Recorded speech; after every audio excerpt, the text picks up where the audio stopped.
Welcome to மாணவன்.com problems on train புகைவண்டி கணக்குகள்.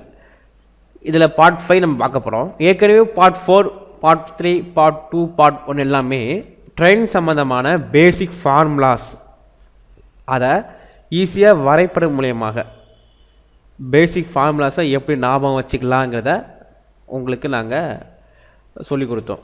ஸோ இனிமேல் வரக்கூடிய வீடியோஸ் எல்லாம் ட்ரெயின் சம்மந்தமான பேசிக் சம்ஸ், ஓகேவா, எவ்வளோக்கு எவ்வளோ ஈஸியாக உங்களுக்கு நாங்கள் சொல்லித்தர போகிறோம்ங்கிறத நீங்கள் வாட்ச் பண்ணலாம். ஸோ இந்த பேசிக் ஃபார்முலாஸை பொறுத்த வரைக்கும் ரொம்ப முக்கியம். ட்ரெயின் சம்மந்தமான பேசிக் ஃபார்முலாஸை நீங்கள் மக்கப் பண்ணிட்டீங்கன்னா வரக்கூடிய சம்ஸை நீங்கள் ஈஸியாக போட்டுடலாங்க, ஓகேவா. இப்போ ஃபார் எக்ஸாம்பிள், இப்போ 63 km/h அதை மீட்டர் பை செகண்டாக எப்படி மாற்றணுங்கிற கொஷினை டிஎன்பிஎஸ்சி 2010 கேட்கப்பட்ட ஒரு கேள்வியை நான் இங்கே போட்டிருக்கேன். ஸோ இது ரொம்ப இதுக்கான பேசிக் ஃபார்முலாஸை வீடியோ 1ல் நாங்கள் உங்களுக்கு கொடுத்துருக்கோம், ஓகேவா. இதில் 1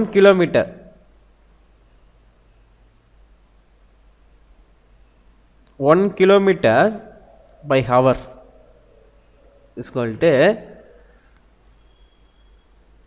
5/18 மீட்டர் பை செகண்ட், ஓகேவா.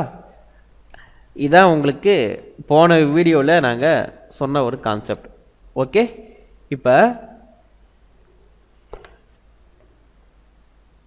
10 km/h அப்படின்னா 10 × 5/18 metre per second.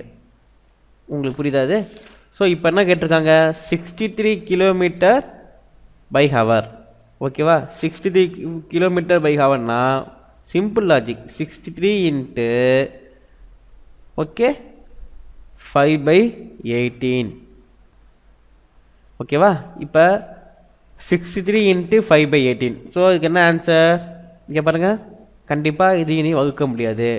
So 63 × 5/18 17.5 metre per second, the answer, ஓகேவா.